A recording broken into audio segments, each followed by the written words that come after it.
celebrating 50 years of Supercross.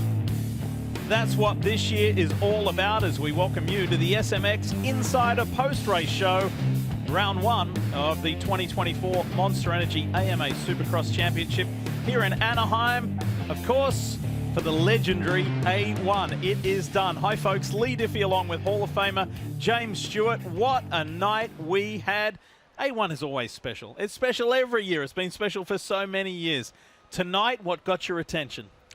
Jett Lawrence. I mean, to be honest with you, we knew he had the talent. We knew he wanted to get to 72, but watching that main event and watching how he rode it and basically controlled it, how he was aggressive in the beginning with Jason Anderson, like he's not afraid of those guys. Cooper Webb was coming up, and then he pulled that gap after Cooper went down. I'm just impressed with him because what I saw was a rider in control. And that's scary to think that it's his first race, it's his first victory, and Anaheim won when all the nerves. He looked the most calmness out of all those guys. The kid's legit.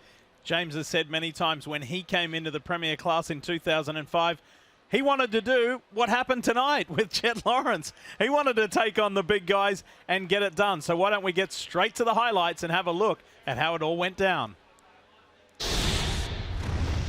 A1 brings something special out of everybody, and it did again tonight. And how about the defending champion in the AMA Supercross Championship? That is Chase Sexton aboard his new bike, the Red Bull KTM. All right, so he'd won in the 450s, and there was a dramatic start, and it involved Hunter, Lawrence, and many others. Lawrence hitting the deck. He got squashed in between two other riders and was playing catch-up from the start. Yeah, his night only begun with that. You know, you're watching Jett Lawrence, his brother. That was a tough crash for Hunter. He was able to get out there and get back on the motorcycle, but his night was only really beginning with some issues. And he got forced to go into the last chance qualifier to Heat 2. And this was the last chance qualifier where he was trying to force his way through and got shut out in the end.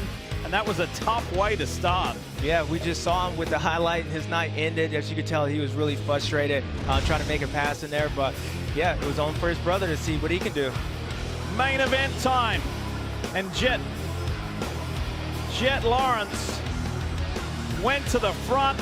And look at this. Multiple riders down. Malcolm Stewart, Ken Roczen. After winning his heat, Roczen was forced to play catch-up right from the very beginning. He couldn't believe it that had happened. Meanwhile, Lawrence and Anderson 1 and 2, the race was on. Yeah, well, we saw Jason was able to get around Jett in the beginning, and Jett made a great pass. And as I said, we saw a rider with a sense of calmness and kind of control with these guys, and he was able to pull. But this was a close moment from Chase Sexton. We saw the track kind of getting very slippery to shiny spots, and the champ held on to it. On that one, that was really closely. And James, by hanging on to that, that would eventually equal a podium because of what went down between these two guys. Cooper Webb and Jason Anderson put on the fight of the night. I believe, and I was impressed with Jett Lawrence. I was really impressed with Cooper as well, now Cooper Webb. But this moment, just like what happened in the 250 class with his teammate, caught him out, and that was a tough hit for him. Nothing he can do. But he was able to get back up and salvage what he could. But I know that was a tough hit for Cooper. That took Cooper Webb off the podium. And a special piece of history on the line. Jett Lawrence becomes the first rider in 50 years of Supercross history to win on debut in the Premier class. Nobody had ever done it. Jett has now. He's probably looking at us bums, like it takes you 50 years to accomplish what I've done in the first try, but great ride for him and Jason Anderson as well. You know, great start for the kid, and Chase Sexton able to get third, and Jason Anderson was second, so big old trophy. That's one of my favorite trophies, and Jett has one in his first try. And you did it several times, and again, that save by Chase Sexton. That was so crucial as we show you the results. Lawrence, Anderson, Sexton, the podium, but there's a lot else to digest from this. For Team KTM, for the Red Bull KTM team, Aaron Plessinger getting a top 5. Dylan Ferrandis with his new ride, and again, Cooper Webb, to your point, James, he was able to salvage at least a 6th place out of that. Yeah, absolutely. I think Cooper is going to look back at that pass that he almost made on Jason and probably realize next time he's probably going in and just taking him out. That definitely caused that crash, what ended up happening a lap later. But Cooper's got to keep his head up. We really wasn't talking about him coming into this, and if he's healthy going into next week, I think he'll be a factor this year. One of the big names from there as we continue to roll through the full field, and you can see Jorge Prado there, the MXGP World Champion, who was in the top 10 for the majority of the main. Just drifted back a little bit towards the end there to finish in 13th behind Adam Cianciarulo. Want to go back to that first page for one of the biggest names in the sport, in the history of the sport, James, and that is Eli Tomac. Last year was forced out with an Achilles injury, and a lot of people initially, you and me included, we thought that's the end. That's the end. And he said, no, I'm not going to go out that way, and recovered well and then got back on the bike. So for a top 10 result on his first ride back, what is your take on that, and what did you observe with Eli? Well, I mean, the fact is, Eli struggled towards the end, like, the pace and fitness. He hasn't been racing for a while, and he came back from a huge injury. So it's not surprising to see him fade. It's hard for me to answer what I saw with Eli, what I think. It really is going to come with what he says. Like, if he says, no, I rode good, I just got tired, then I'm okay with that. But if he's like, no, there was something else, or the fact is we really never see Eli go backwards, period, it's going to be tough for him. But out of all the champions, I think he'll be okay if he's healthy. I believe in Eli Tomac. He still had the speed. He looked good all weekend. So I think hopefully it's just a fitness thing, and he'll build for the next few weeks. A couple of others there away from the podium. Terrific comeback ride by your brother in his return ride as well, because he was out pretty much all of last year with that knee injury. And Roxon, after winning his first heat, those two came through the field together, and that was salvaging something. Yeah, and we talk about how deep this field is. 10th place is actually a good ride considering all the champions that's in here. So when you look at the results and you're like, oh, it's 11th or whatnot, it's Malcolm real good. Same thing with Ken Roxon. So for those guys, I think they salvaged a good night, especially for Malcolm. I don't think it started off as well, but Ken Roxon maybe let one slip away with that crash. I think he had a chance to win this thing, but JT and Will, you guys was able to see it as well, and we're looking forward to get him going. Will. There were so many questions, weren't there, James, coming in, and you just covered obviously some of the stories and how that rolled out. One of the guys that we were really looking at coming in here for good reason, because he's a world champion, Jorge Prado. So he really caught my eye on what he did tonight. I'd be very curious to speak to him during the week or into next weekend and see what his takeaways were, see if he was happy with the performance that he gave, because I feel like he should be right. He comes in, he said, I had to learn so much. When I talked to him earlier, he was talking about the difficulty of the day compared to racing Saturdays and Sundays in MXGP, and then he had to figure out the whole schedule coming into today. He said we race a lot later. He said even when it comes to bike changes, he doesn't have time to make the bike changes. He doesn't get to make some changes, sleep on it, and then try him out the next day. Everything just has to be done in a different pace that he is used to. And he used the word curiosity with me this morning. He said, I'm just extremely curious to find out what this is all about. And Lee talked about it a lot during the broadcast there. He said, this is something he's been dreaming of his whole racing career. This has been a focus for him, and specifically to race here at A1. So hopefully we'll get to hear some thoughts from Jorge during the weekend into next weekend. Because remember, we're going to see him 2 more times here in Supercross at least. Hopefully, if he continues the path that he is on, if he considers this a successful debut, maybe we'll see him pass those 3. But JT, it was really good to see him out here and have a MXGP rider of his caliber join in here and make it even more of an international squad. Yeah, absolutely, and I'm sure he learned a lot, which he's going to take back this week and be able to apply that going into San Francisco. But I leave here with thoughts of Eli Tomac, and there were so many questions. A lot of people thought he would just jump right back into form. He's had a couple of months to prepare, and it was just earlier this spring that he was on maybe the best form of his career. But I wasn't so sure, because I've gone through difficult injuries like that, and at his age, which is a factor. It's so difficult to get back that intensity, those last 1 or 2% that makes these guys so special. It's really hard to find that again after you've been off your motorcycle with an injury as serious as an Achilles tear. So I think we saw a little bit of that tonight. We saw flashes of speed. He still is Eli Tomac, but I think it's going to take a little bit of time, and I think we have to be patient. January's not historically been his best month anyway. Last year was a little bit of an outlier, but I think we're going to see that slow build as we get into February and March. We're going to see the old Eli Tomac emerge. The most critical part of that, though, is he needs to put good results in. He needs to stay relevant in this championship, because we saw Jet Lawrence tonight. He looked like he's the same guy he was last summer, and he looks like he's ready to go on a run. And for Eli, as he gets better and better, it's not going to do him a lot of good if he wakes up in March on his best form, but he's 40 points down. So I think there's a great Eli Tomac coming. It's just going to be how many points down is he when he finds that old form. That's a great point, JT, and one that we'll follow, especially starting next weekend in San Francisco. And simply by Jet Lawrence winning the 450 main, that opens up the field in the 250 West Championship. And, of course, 250 East with Hunter Lawrence being in the 450 class as well. But here tonight, focusing on 250 West. And there again, very similar to the 450 class. So many storylines, so many riders changing teams, some new riders, some rookies coming into the class. What was your takeaway from 250? Because that was a lot of fun as well. Yeah, my takeaway, we weren't talking about Lawrence winning the race. RJ rode great. He's been riding good the last couple years, but really last year and even today during practice, there's just something different about him. And I believe he has that sense of opportunity that at the time really is now.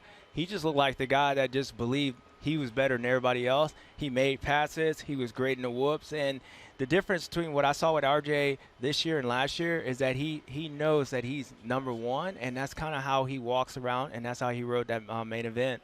And it worked out for him. Well, let's show you some 250 action from tonight here at A1, because it was good and it got off to a fantastic start. Yes, the build-up. Packed house at Angel Stadium of Anaheim. They wanted to see some great racing. They wanted to officially end the off-season, and all of that went down. And Phil Nicoletti had a great heat. He was in the main, straight up, and electrical problems plagued his bike, and the Club MX guys worked as hard as they could to get the veteran onto his gate spot. It wouldn't materialize that way. Mitchell Oldenburg unfortunately drilled his gate and had to play catch-up, but he did do a good catch-up. And how about the 17-year-old rookie, Julian Beaumaire, with a flyer of a start, and Levi Kitchen took the fight to him. Yeah, it was great to see him. Kind of a little bit opposite of what we saw in the heat race.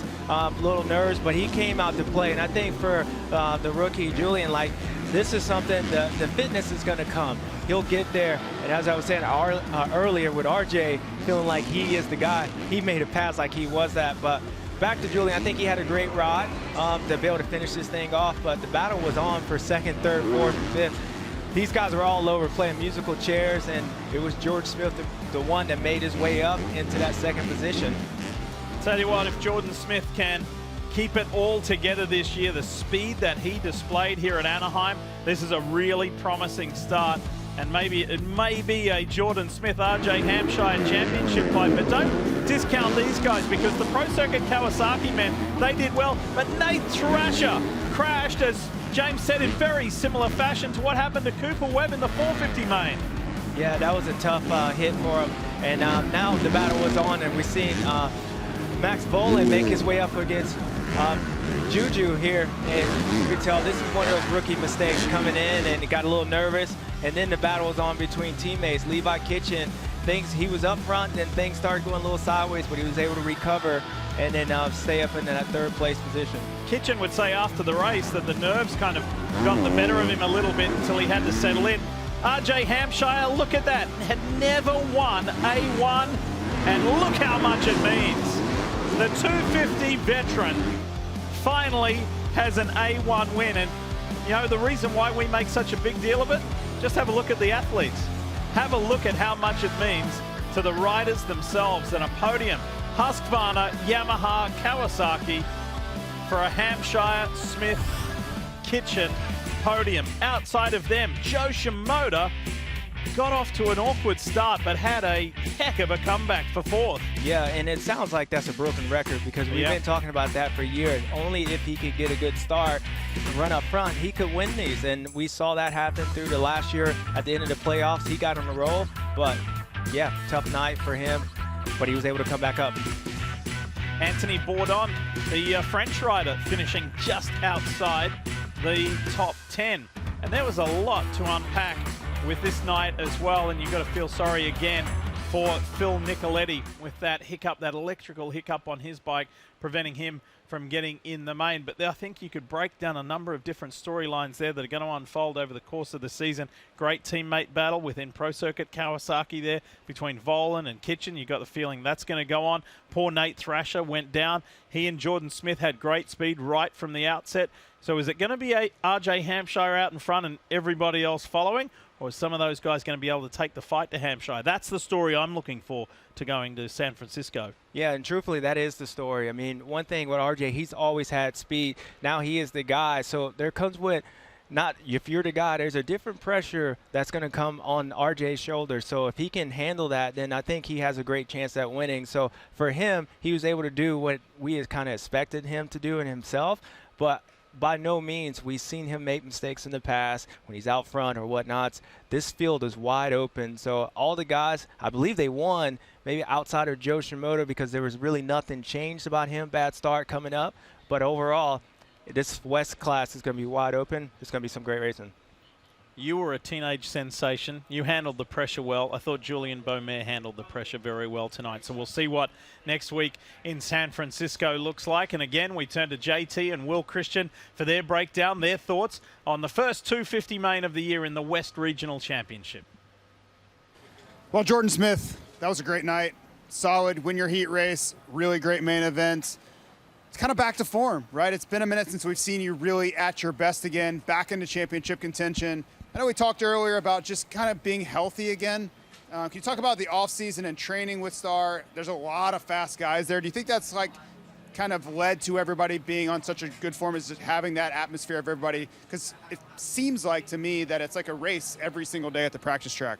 Yeah, absolutely. I mean, practice is not really there every day. You got to be going fast or else you're going to be in last probably. And so it's, but you know, it's been good for me. I had a lot of injuries between 2019 and 2021 and barely rode a dirt bike for 3 years pretty much. And so since then, 22 last year, it's been a couple good years of building and kind of restarting my career, I feel like. And so it's been good. It's good to be back and feeling healthy and feeling confident too. You know, this is the most confident I've been at round one in a long time, maybe ever, but at least since 2019. So yeah, I'm really excited where we're at and just try to keep building. I think you said it. It's good to have you back. Yeah, thank you. Joe, congratulations. Just missing out on that podium tonight, but wow, that was a fight to get back to that fourth spot. You did a fantastic job. Talk to me about the transition here to Honda HRC. It's like you're kind of coming home, right? You're back with the Lawrence brothers, and you just seem happy. You look happy. No, for sure. It's been fun. You know, teams vibes are cool. I'm enjoying it. But yeah, today was I made myself a little bit like tougher on everything. I think that mistake on a heat race cost me a lot. 18th gate pick won't do much, you know. So, but I never gave up. Just have to keep working. And when you talk about keep working, what did you feel that you gained from today as far as knowledge of racing the new motorcycle, right? Because I know that you've obviously were with Honda for a lot of years there, but this is different. This is different for you. So what did you figure out? There's a lot of things I can't say and I can't say, but in the past, you know, people tell me I'm really a slow starter, and I know it. But in the past, my pace was slower, but today I feel like my pace was all right. I was catching the guys, and yeah, just like I said, it's needed to have a better gate pick, and you know, those like couple positions on the gate makes huge difference. You know, first two turns. So yeah, overall happy with the improvements, but I mean, obviously, we're not racing for seconds, so we always want to win. We know you're capable of it, Joe, and we look forward to seeing you back out there again next weekend. Thank you, guys. Yeah. Thank you. Well, Julian Beaumer, I think that was a pretty strong debut Supercross night. We have to remember a year ago, you were racing Supercross Futures here. You started up front all night, and other than that little mistake in the corner after the whoops, I mean, you were in podium contention. So tell us about your thoughts. What did you learn tonight, and how can you kind of apply that as we move forward in this West Coast Championship? Yeah, for sure. Obviously, A1's a little nerve-wracking at first, so my heat race I struggled a little bit, but I got off to a good start, and I did the same in the main. I was happy with my first 10 minutes. First 10 laps were really good. I was running second, I was good, and then I just made a couple little mistakes that I let them close in too fast. And then Max kind of just ran it on me a little bit after the whoops, and I got stuck there for a second, and I struggled a little bit after that. But I'm happy with the day. Happy to get into for A group next weekend and keep improving each weekend. Definitely learned a lot with the track. Track's a lot different than the test track is. It gets a lot more beat down, a lot more gnarly. So I think for me, I'm happy coming out of here with 6th, and I'm ready to improve in San Fran. Looked great. I mean, again, first Supercross race. I think that's a really impressive start, and I believe that Will Christian also had some of that impressive start tonight. Yes, I do. Thank you, JT. That's right. Here now with RJ Hampshire. RJ, congratulations to you again. You've had to be very patient when it comes to taking a championship. You've been in a situation before where we've seen you where it's like it might be yours, and this year is a fantastic way to start by taking A1. So can you take a read of this? Is it too much to take a read of A1? We've got a lot of events ahead of us, or is this just, solidifying all the work that's gone in? Yeah, I mean, it's so hard to put into words. Like, I know how crazy the sport can be, so don't get carried away with just this A1. Yeah, I got off to an awesome start of the season. I have a red plate, which is a massive goal of mine, but also just super confident and looking forward to going racing. Like, I mean, I pretty much almost raced all year long. From Nations, I only had about a week off, and then was right back into it. So. Yeah, I've been doing it a long time, but man, this is special, especially in front of a sold-out, stadium here in Angel Stadium. Something a kid from Hudson, Florida, whether I'm 40 years old or a 10-year-old, it's still special. Kind of something I'll always kind of cherish. Yeah, just kind of look ahead now. Let's stay in this fight, and that next goal is, of course, championship. Can you think about it? Do you go home tonight and you dream about it, or have you got to just block that out? Well, one thing I've noticed in my career is I forget how special these nights are. So that's kind of what I've came into this year as, is like, look, we're going to cherish these moments. So my family's out here in California with me also. My daughter says she's sleeping with the trophy tonight. So yeah, I just kind of enjoy it this week, but also know that, like I said, anything can happen. So let's, stay in the fight, look ahead to San Fran next weekend, and hopefully we can do the same. She's got quite the collection, hasn't she? Thank you, RJ. Congratulations, guys. Cherishing the moment. That is so special. And all those athletes we heard from said they're looking forward to San Francisco. Well, it's just next week. And here's how you can watch. And all season long, live every single weekend, live on Peacock. Race day live kicks off at 3 p.m. Eastern. You'll see the second round from 8:30 Eastern. And then there's an encore presentation on network television on Big NBC, 2 p.m. next Sunday. That's January 14. So, for all the build-up, it delivered. And A1 was great again in this 50th anniversary year of Supercross. That was one to remember. 2 different winners, and the 2 guys who raced each other last year in 250, they come away with the victories. Pretty cool. RJ Hampshire and Jet Lawrence, victorious at A1. Congrats, fellas. What a night it was.